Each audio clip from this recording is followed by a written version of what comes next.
Have you ever sensed something big about to happen in your life, yet couldn't quite grasp what it was? Like an unseen force holding you in a silent, expectant pause? And somewhere deep inside, a quiet voice whispers, "Wait, it's coming soon." Perhaps you've heard this voice while walking alone, gazing at the cloudy sky at day's end, or holding back tears before sleep. This feeling is hard to articulate, yet impossible to dismiss. Maybe it was God, trying to tell you something before granting you the love you've always yearned for. Today, I want to guide you through something that transcends mere psychology. It goes beyond religion. It's something that connects the unseen within your soul to the wisdom of ages. Carl Jung said that what we ignore in our subconscious ultimately manifests as fate. What if that silence, that solitude, those failed relationships, or even that feeling of being lost, are simply God's way of preparing you before gifting you what you most deeply desire? That's the promise of our conversation today, to show you, through words you may never have heard before, how God communicates with you before destiny arrives, and why you must learn to listen before demanding answers. You know, many believe life is punishing them. They think they've been forgotten. But it isn't so, because true divine calling rarely arrives in grand, slow-motion miracles. It arrives more subtly, through pauses, emptiness, inconsistencies. If you're distracted, you'll interpret these as failures. But if you have the eyes of the soul, you'll realize this silence, this absence, it's preparation. Many wonder why all their relationships end before they even begin, or why, just when they think they've found someone, things fall apart. The answer may feel uncomfortable, but it's deeply liberating. Perhaps because you still need to find yourself before finding someone else. Perhaps because the love meant for you requires a version of you that's still in the process of becoming. The trouble is, we've learned to equate love with someone's arrival.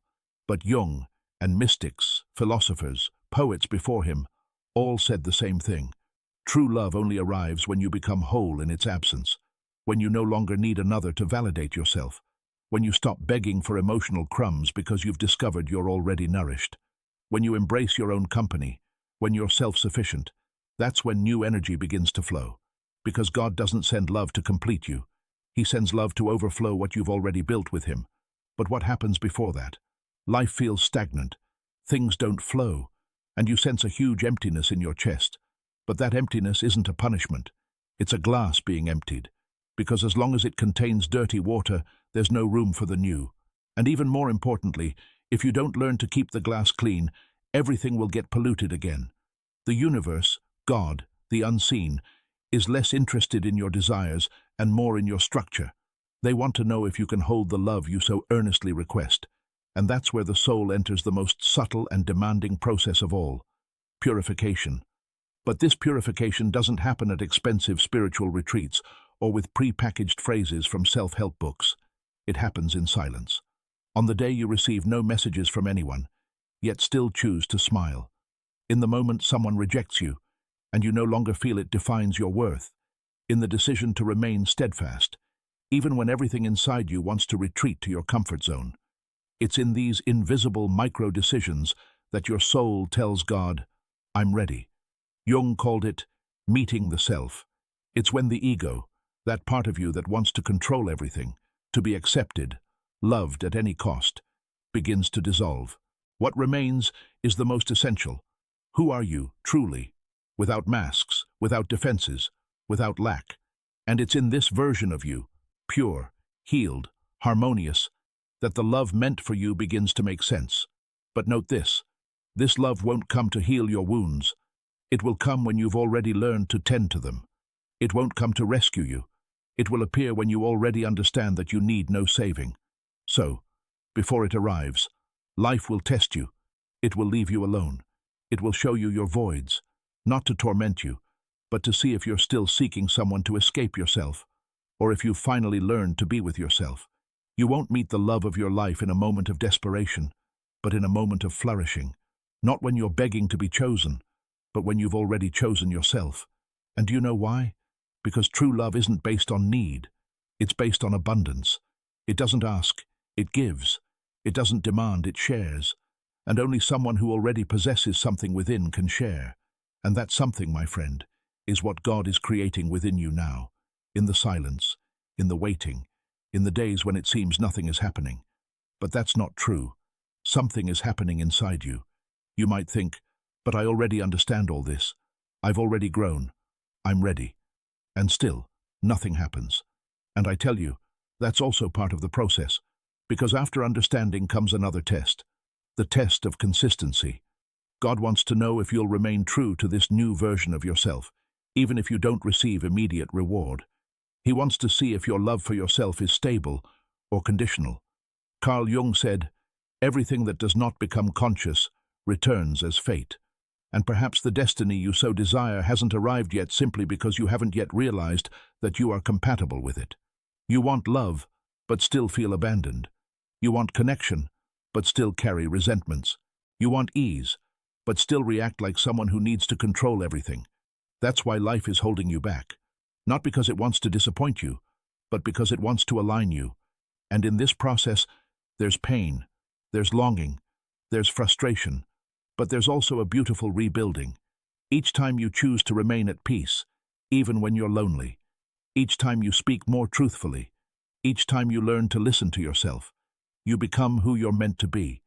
And it's this version that attracts what is rightfully yours, not out of lack, but out of alignment. When you live consistently, you don't need to ask for signs. You become a sign yourself. Now tell me, what if everything you've experienced so far has been God's preparation for this moment? What if every person who hurt you showed you what you'll never accept again? What if every time you felt forgotten, it was just a whisper from heaven? Not now, not yet, but soon. If you're feeling something in your chest right now, that quiet stirring, that tear that won't fall but weighs heavily, then perhaps it's the confirmation you've been waiting for. You're not broken. You're being built. And what's coming is great. But to live an extraordinary life, you must first learn to sustain the ordinary, to be at peace even when alone, to be in silence even without answers, to be whole even without spectators. That is the true calling, and that's where everything begins to change. But before that, there's one more point you need to understand, a key that almost no one sees, but that opens the door to true love. In the next segment, I'll show you what happens spiritually at the very moment you surrender, and why almost everyone abandons the process just when the answer is near. You will see how to recognize this moment, and what to do to not step back before your destiny. Don't miss it. See you there. There's a moment when everything feels harder, not because you're being punished, but because you're being purified. And this moment is often mistaken for failure, for rejection, for a loss of purpose. You wake up, look around, and ask yourself, why am I still stuck here, in this same feeling of emptiness? You try to hold on to hope, but everything feels frozen. No answers, no signs, only a deep silence. It's in this situation that most people give up. They give up on themselves, lose faith, stop hoping. Because at this stage, pain changes its form. It no longer feels like an open wound, but like a subtle, constant presence, like an inexplicable weariness, a weariness of the soul. And here's the key. This weariness doesn't signify weakness. Often, it's the harbinger of rebirth. Carl Jung said that the encounter with the true self only happens when the ego breaks down. But the ego doesn't break down easily. It clings, it screams, it tries to negotiate, it wants to remain in control. The ego is the part of you that still believes you need to control everything to be safe, that you need to please everyone to feel accepted, that you need to prove something to deserve love. But the soul, that deepest, quietest part within you, wants something else. It wants peace. It wants truth. It wants connection, not to what others expect, but to who you truly are. And this conflict, between the ego that wants to preserve the world as it is and the soul that demands renewal, causes the spiritual weariness you're now experiencing. Look, perhaps you're 38, 46, 52, or over 60. Perhaps you've already experienced great love. Perhaps you've already been married. Perhaps you've already lost loved ones. Perhaps you have children, or you long to have them. Perhaps you've already begun to build something, only to see it all crumble. Perhaps you made lifelong plans with someone who today won't even look you in the eye. And even despite all this, there are days when you feel like you're still at the beginning of the path, as if nothing you've built belongs to you. It hurts to realize that certain stages of your life were built on illusions, That much of what you did was an attempt to escape yourself, that many of the decisions you considered love were actually fear of being alone. But acknowledging this is the first step to freedom. Because as long as you think everything went wrong because of others, because of bad luck or injustice, you'll remain trapped. Liberation begins only when you accept, perhaps it didn't work because I wasn't yet who I needed to be. This isn't an easy idea. It wounds pride. It shakes foundations. But it also heals. Because when you stop seeking blame and begin to honestly examine your path, something changes. You realize that everything that seemed unsuccessful was actually leading you to the right place. A place where you can finally look at yourself with compassion. Introspective people such as you aren't healed by noise. They're healed by silence. They don't need simple answers. They need the right questions. You are a person who feels deeply, and feeling deeply in this distracted and superficial world is a curse until you understand that it's actually a gift that allows you to notice what others ignore, a gift that allows you to love deeply, but also a gift that requires greater emotional maturity to not become a victim. That's why God doesn't rush certain encounters. He knows that your heart is sacred ground, and the kind of love you seek, the one that is destiny, not lack, requires preparation. It requires you to be able to say no, to no longer settle for half measures, to recognize when something no longer nourishes you, to be capable of staying alone when the only alternative is to abandon yourself to be with someone. Only then can you choose love, not fear. But while you prepare, the universe seems to test you with repetitions.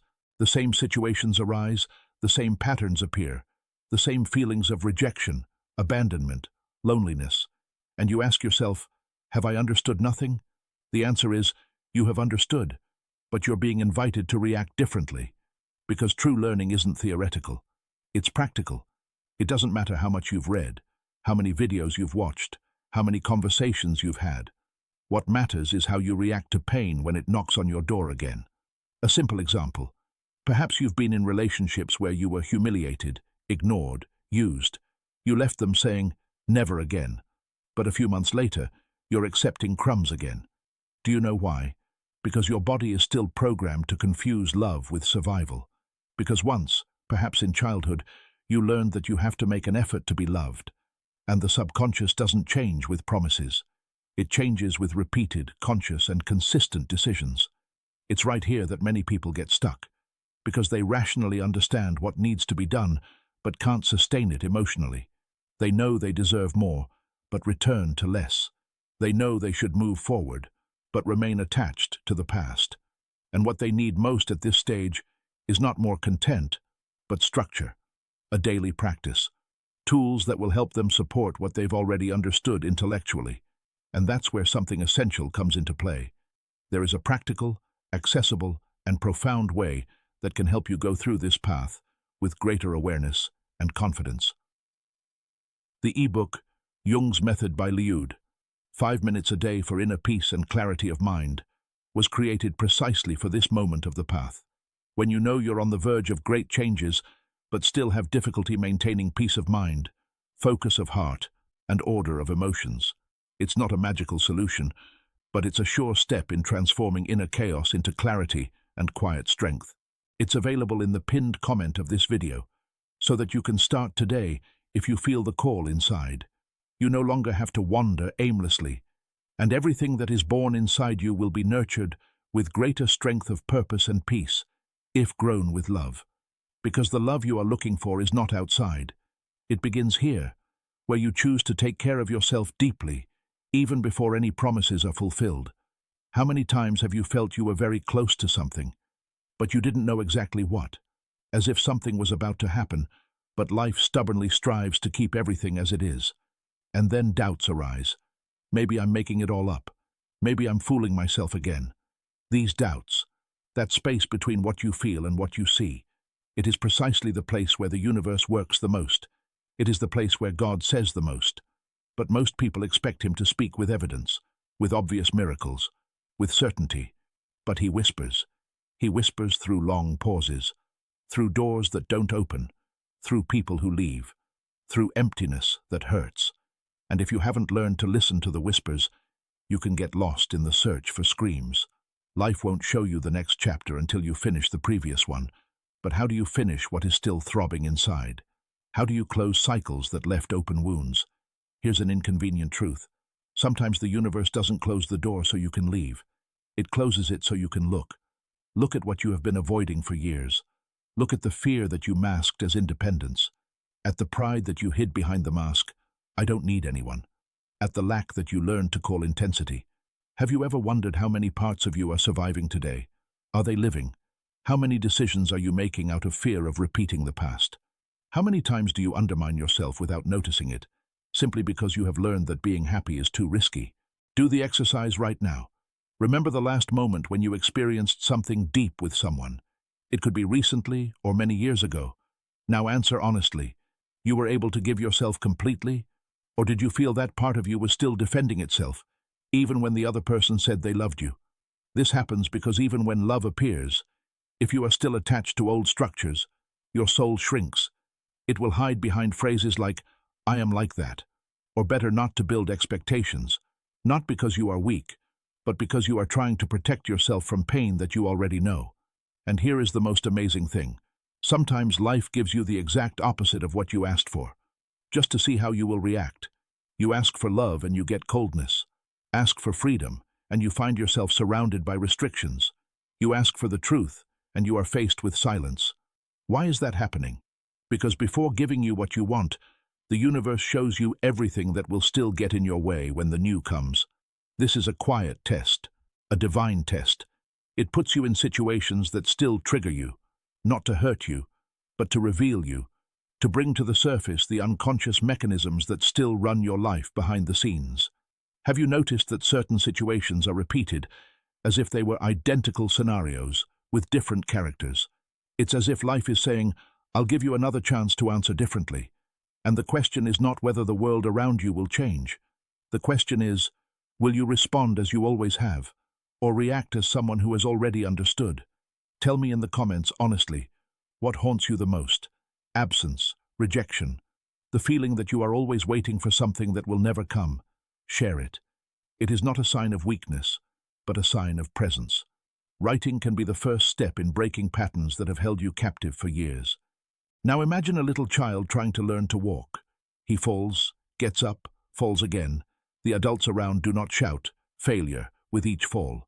On the contrary, they smile, encourage, offer a hand. So why do you insist on punishing yourself every time you fall? Who taught you that making mistakes means being insufficient? This distorted view that you must be perfect, constant, impeccable, is one of the deepest reasons for your pain, because it forces you to maintain a certain level, even when your heart asks for rest. And love, true love, never blossoms in the constant pursuit of perfection. It needs space for imperfection. It needs to breathe. Do you allow yourself to be imperfect, or are you still trying to hide everything you feel for fear of being too much? How many times have you been silent to keep the peace?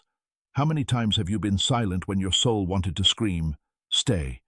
The big turnaround happens when you stop running away from those moments, when you look them in the face, when you say yes, more instead of trying to avoid it. Because what you accept is transformed, but what you resist remains. And perhaps, without realizing it, you are still resisting the life that is trying to be born in you. Perhaps you are so busy making everything okay that you have forgotten to ask, and what if what I call good is not what my soul really wants? Have you ever wondered if your soul might be asking for silence, and you are insisting on noise? What she wants more truth, and you offer more external shine. What she wants is space, and you insist on control. This internal mismatch prevents the new from coming, because it's not the universe that's lagging behind. It is you who are still out of sync with what you want, and this is not an accusation. It is an invitation, a call, and if you have reached this place, something in you has already begun to respond. Perhaps it is time to slow down. Get out of autopilot mode, stop trying to fix everything, and finally start feeling. Feel with presence, with courage, with truth, because it is when you feel unmindfully, but with the body, the soul, that you begin to heal. And healing is not oblivion. Healing is remembering without losing yourself. It is remembering with compassion, with forgiveness, with understanding. It is the ability to look at what has hurt you and thank you, because it was it that brought you here. Have you ever thought about thanking for everything that has hurt you? Have you ever thought about honoring those parts of your story that you would like to erase? Try it now. Take a moment, a memory. Close your eyes, breathe deeply, and say, even if it still hurts, thank you for showing me who I am. Feel what it evokes in you. If it resonated, write about it below. Just write, I felt. Who knows? Maybe you will inspire someone else to feel the same. You are not alone. This is a collective journey. Every awakening soul touches another soul. Every quiet healing spreads like the wind. And when you allow yourself to be real, you give another the right to do the same. This is how transformation happens. In small jumps. But small, yes, small movements. Decisions that no one sees, but that life sees. God is not waiting for perfection. He is waiting for dedication, presence, consistency. He is waiting for you to be whole in what you do, even if the world does not yet understand you. And this is the greatest miracle, when you begin to live as someone who already knows that he is loved, even without proof. When you start acting like someone who has already been chosen, even before the meeting happened. Because it is a fateful love, it does not come to compliment you. She comes to recognize who you have become. Perhaps the question is not, when will he come, but what will I be like when he comes? It's a question that changes everything. There are times when the whole world seems to be moving forward except you. You look around and see people starting families, moving to other cities, starting new stories, living love. And then you ask yourself, sometimes in silence, sometimes with tears in your eyes, why not me? Why does my life seem frozen while everything around moves? Why does everything I try to love slip out of my hands, as if love is afraid of me? But what if I tell you that this seeming lag is actually a strategic pause, a fruitful silence, a sacred break between who you were and who you are going to be? The problem is that no one teaches us to value this silence. On the contrary, we live in a world that worships movement, productivity, haste, a world where rest is considered weakness and solitude, failure. But there is something that few know, biologically, spiritually, and psychologically. Real changes happen in the pause. A germ does not grow in the hustle and bustle. Seeds do not bloom on the surface. Everything that transforms deeply does so in the dark. Carl Jung said that every process of individuation, that is, becoming who you really are, goes through an inevitable stage, descent into the shadow. And the shadow is an uncomfortable place. It is the place where those parts of you that you have tried to ignore all your life reside. Fears that you masked as strength, wounds that you hid with smiles, shortcomings that you masked as independence. It is at this moment of the path that many retreat, because looking into the shadow means looking at yourself without masks. And it hurts, a lot. But that's where you'll find the gold. Yes, gold. Because according to Jung, what you want most is stored exactly where you least want to look. And here's an amazing fact. Studies conducted by psychologist Richard Tedeschi in the 1990s showed that about 70% of people who experienced serious trauma, loss, breakups, serious illnesses, after a while, note significant personal growth, strengthening of relationships, and greater clarity in the meaning of life. This phenomenon is called post-traumatic growth. That is, people grow not in spite of pain, but thanks to it. So why are we so afraid of pain? Because we confuse pain with rejection. We confuse emptiness with punishment. And this confusion goes back to the distant past. It originates in childhood. It begins in those moments when you cried in the crib and waited for someone to come, and sometimes no one came. It begins in those moments when you learned that showing pain is drama, that feeling too strongly is weakness, that asking to hug is being nagging. And now, as an adult, you repeat this logic with God. When he is silent, you think, I have been forgotten. When he is late, you think, I am not worthy. But perhaps he is there precisely in the silence. Perhaps he is just waiting for you to stop looking for answers so that you can hear the only one that really matters. Who are you becoming in this expectation? Have you noticed that there are people who find love only when they stop looking for it? That they find peace only when they finally allow themselves to rest? It is not a coincidence. It is a sign that the universe answers those who radiate presence, not despair. To those who live honestly, not in a hurry. Let me tell you the story of Clara. Clara is 59 years old. She was married for 22 years. She has 2 children. She has been working as a teacher for decades, and in the eyes of those around her, She led a stable life. But inside, Clara was empty. Her marriage fell apart. The children grew up and left to live far away. And suddenly she found herself alone. For the first time in decades, no one depends on her. No one called to ask where she was. And the silence that at first seemed like freedom turned into an abyss. She tried to fill it with social networks, series, courses, but nothing helped. Until one day, cleaning out the closet, Clara found an old notebook. It contained letters that she wrote to herself at 20 years old. Dreams, desires, promises. And one phrase especially struck her. "I hope I never forget who I am, even when everything around me changes." Clara cried. She cried the way she hadn't cried in many years. And at that moment, in the middle of the cleaning, in the middle of the tire, in the middle of the absence, she realized. She was not abandoned. She was invited to find herself again. Today, Clara is not in a new relationship, but she is alive, more alive than ever. She has learned to cook for herself with love, to walk in silence with gratitude, to listen to her voice without judgment. And she says that if love comes, it will be wonderful. But if it doesn't come, she has already found the most important one, herself. This is a story that most people will never hear, because we live surrounded by narratives about that life only makes sense when I share it.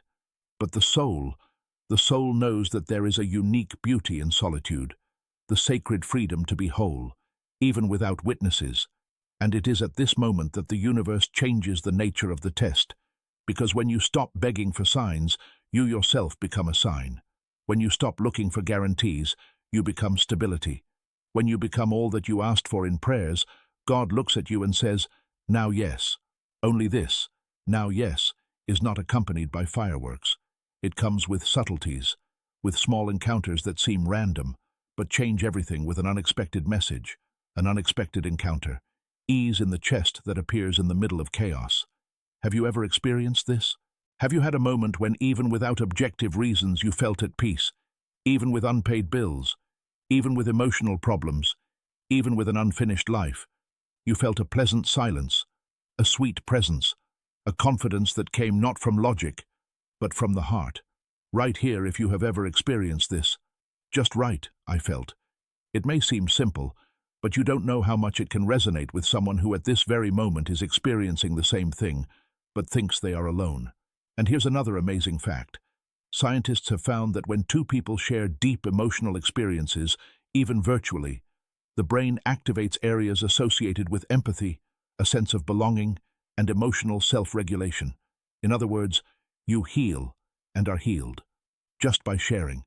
And what if this is the true purpose of everything you have experienced so far, to become a person who, by being sincere, heals others in silence, who inspires not by what they have, but by how they choose to continue, even without guarantees. Carl Jung said that true enlightenment comes not from the imagination of a being in light, but from the awareness of what is in the dark. And this includes your darkness.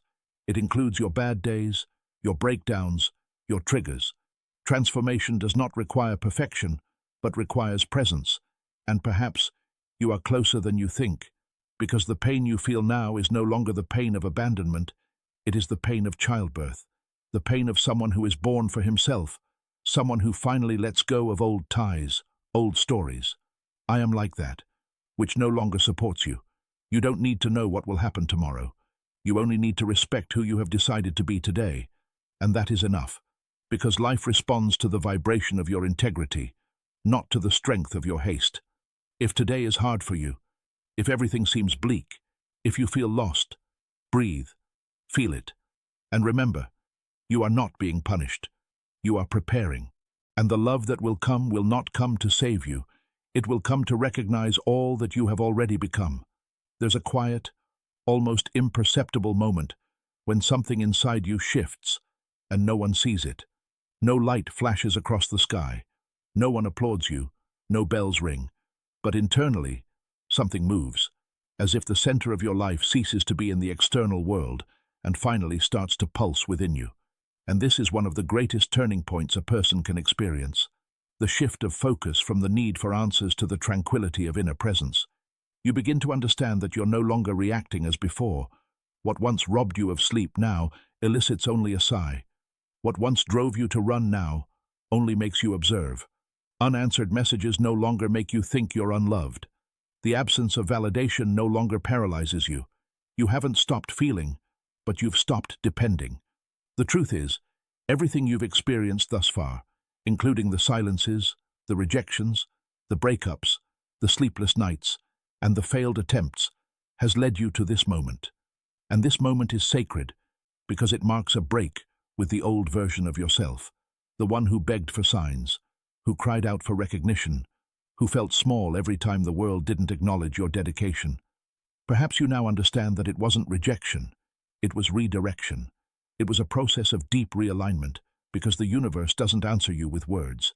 It answers you with consistency. It observes what you sustain in silence, and what you sustain sincerely begins to become reality. Look back. How many times did you believe you wouldn't endure a certain loss, and you survived? How many times did you think there was no way out, and a new path opened up? How many versions of you have already died, so that this version, which is here now, could breathe, this evolution? And what's the most amazing thing? You evolved even when no one noticed. Even when no one knew about the inner struggle you waged every day. Even when you had to get up on your own, wash your face, go out into life, and pretend that everything was okay. You did it. And that made you a person who no longer lives for applause. You live for truth, but living truthfully requires courage, because truth is not always comfortable. Sometimes it shows you that certain relationships are no longer right for you, that certain environments no longer nourish your soul, that some old dreams were just stepping stones for you to discover that you want to fly. And here's one of the biggest conflicts for a mature soul. You start to feel that you've become lighter, more present, more whole.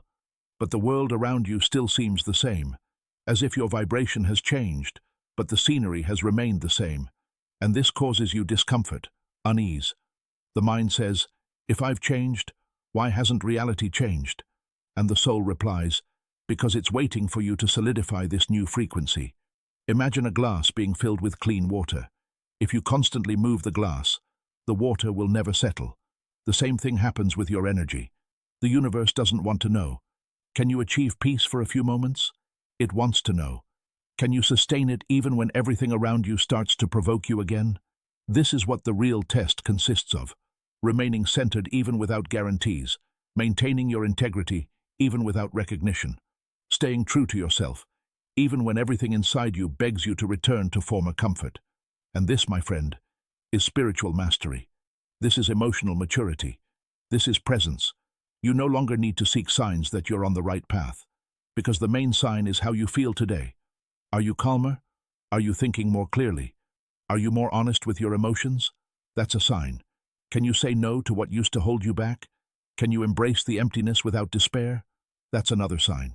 Perhaps you lack not information, but integration. Stop looking for the new as if it were outside, and start realizing that it has already begun within you. You are no longer the person you were at the beginning of this journey, and the universe recognizes this change. It's just waiting for you to recognize it too. But even recognizing waiting tires, the delay hurts, and silence can seem like torture. You might ask yourself, but when will the new reality come? When will external things finally align with what I've already changed inside myself? The answer arrives when you stop waiting and start living as if it has already arrived. It's not about pretending, it's not about illusions, it's about vibrational alignment. When you act with presence, with love, with respect for yourself, you vibrate in the field of what you want, and everything that's compatible with this vibration begins to move in your direction. It's not magic, it's physics. Everything is energy, everything is frequency. You attract what you are, not what you ask for. Do you want calm and love? Be a presence that radiates calmness. Do you want to be understood? Learn to communicate with compassion. Do you want recognition? Recognize in yourself those parts that have already done so much with so little. It's not about adapting the world to your desires. It's about adapting your energy to what your soul has already understood it needs to flourish. And perhaps you still feel lonely on this path. But look around. How many people are here reading this with you, feeling too what you do, crying as much as you do, looking for the same quiet connection with something bigger? There are many of us, and we are closer than we think. Write in the comments what has touched you the most in this process so far, because your experience may be exactly what someone else needs to read to continue. You channel, you mirror, you answer. The most beautiful thing in this whole thing is that deep down that has always been so. About remembering who you are, remembering that you are worthy, that you are loved, that you are whole even when it seems that something is missing, and that this whole path was not a punishment, it was a reunion. And now, what to do with all this? It's time to stop just understanding and start living like the person who knows, to discard, and to move with faith, steadfast, with humility. Life has already noticed your change. Now she wants to see if you can maintain it, even without guarantees, even without spectators, even without promises. In the next segment, you will receive a practical, strategic, and deeply emotional step-by-step plan of how to apply all this in your life. Simple, but effective. Plan for the soul.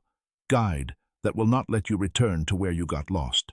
Because now is the time to flourish with roots.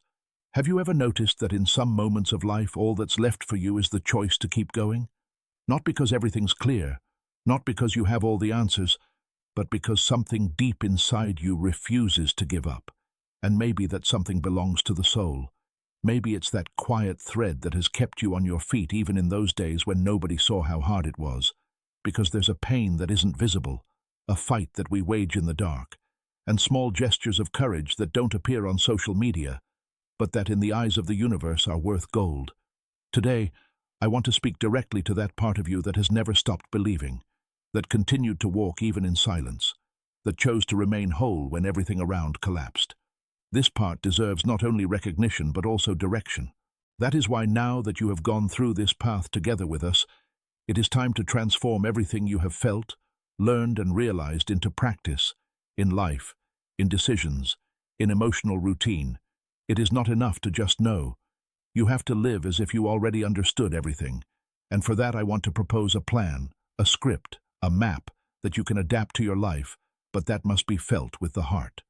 Plan of integration and deep application. 1. Choose a sacred time in your day and do not give up on it. Start with 5 minutes a day. You don't need more, but it has to be a time devoted only to you. It will be your commitment to your soul. It can be after waking up, before sleeping, or after showering. Where can you be alone with yourself without interference? The secret is not in the time. The secret is in the consistency.